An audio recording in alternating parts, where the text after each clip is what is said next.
যে মানুষগুলো কালকে ঐতিহাসিকভাবে পাথর মেরে মেরে জায়গাকে হার মানিয়ে দিয়ে একটা একেবারেই নিরেট একজন ভদ্র মানুষ, একজন ব্যবসায়ী মানুষকে পাথর মেরে মেরে মারলো, তারপরে লাশ নিয়ে নেকড়ের মতো উল্লাস করলো, তার লাশের উপরে চতুর্দিকে দাঁড়ায় মানুষ যেভাবে দেখলো আর ভিডিও করলো, এটা সবচাইতে আশঙ্কাজনক একটা পরিস্থিতি বাংলাদেশে তৈরি হয়েছে।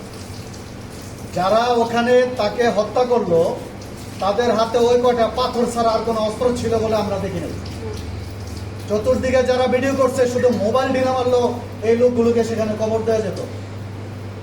আমি আজকের এই প্রোগ্রামের মাধ্যমে সারা বাংলাদেশের মানুষকে বিনয়ের সাথে বলতে চাই, অনুরোধ করতে চাই, আমরা 1747 সাল থেকে বারবার এদেশের যত অপশক্তি এসেছে, আমরা ব্রিটিশ বিনিয়োগদেরকে দেশ থেকে বিদায় করেছি, আমরা পাকিস্তানিদেরকে বাঁশের লাঠি দিয়ে পিটিয়ে এদেশ থেকে বিদায় করেছি, আমরা 71 সালে পাকিস্তানিদেরকে বিদায় করার পরে 24 সালেও আমরা শেখ হাসিনাকে অত্যন্ত লজ্জাজনকভাবে দেশ থেকে তাকে বিদায় হতে বাধ্য করেছি।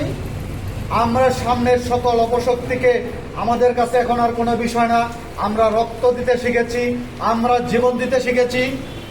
নিজের সন্তানের কান্নাকে উপেক্ষা করে রাজপথে এসে আমরা ফ্যাসিস্টকে বিদায় করতে শিখেছি। আমরা এদেশের সর্বস্তরের মানুষকে বলতে চাই, যে কোনো সন্ত্রাসকে মোকাবেলা করবার জন্য ভিডিও করা বেশি জরুরি নয়, আপনারা ঝাঁপিয়ে পড়ুন, সন্ত্রাসীদেরকে আপনারা ধরে ফেলুন, প্রশাসনের হাতে দিন। একটা কথা স্পষ্ট বলতে চাই, যেখানেই সন্ত্রাস করেছে বিএনপি কিন্তু সাথে সাথে তাদেরকে বহিষ্কার করেছে এবং প্রশাসনকে বলেছে যে সন্ত্রাসী কোনো লোক আমাদের দলের হইতে পারে না, আপনারা তাদের ধরেন, ব্যবস্থা নেন। এগুলো বলেছে কিনা?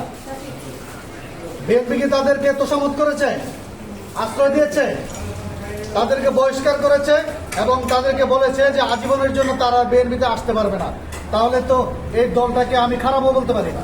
মির্জা ফখরুল বলেছেন সন্ত্রাসী আমার দলের কেউ না, তারেক রহমান বলেছেন আমার দলের সন্ত্রাসী কেউ না। সন্ত্রাসী কোনো দলের হতে পারে না, সন্ত্রাসী বিএনপির হতে পারে না, সন্ত্রাসী আমাদের আত্মীয় স্বজন কেউ হতে পারে না, অপকর্ম যারা করবে আমাদের এই পার্টিরও কেউ হতে পারে না। অতএব বলবো জনগণকে, আপনারা সচেতন হন, সন্ত্রাসীদেরকে মোকাবেলা করবার জন্য সবাই সাহস করে এগিয়ে আসতে হবে। যদি এগিয়ে না আসেন তাহলে আগামীকালকে আপনার লাশ এখানে পড়ে থাকবে, মানুষ ভিডিও করবে, আপনার মাকে বেইজ্জতি করবে, মানুষ ভিডিও করবে, আপনার বউকে বেইজ্জতি করবে, মানুষ ভিডিও করবে, আপনার মেয়েকে কলেজে যাওয়ার পথে রাস্তায় বেঁধে দর্শন করবে, মানুষ ভিডিও করবে। এই আওয়াজ থেকে বের হয়ে আসতে হবে এবং সব জায়গায় সবাই সোচ্চার হতে হবে। মনে রাখতে হবে সন্ত্রাসী কোনো দলের হতে পারে না, লুটেরা চাঁদাবাজ কোনো দলের হতে পারে না। এই জন্য সবাইকে আমি উদাত্ত আহ্বান করবো, সবাই সাহস করে সন্ত্রাসের মোকাবেলা করতে হবে।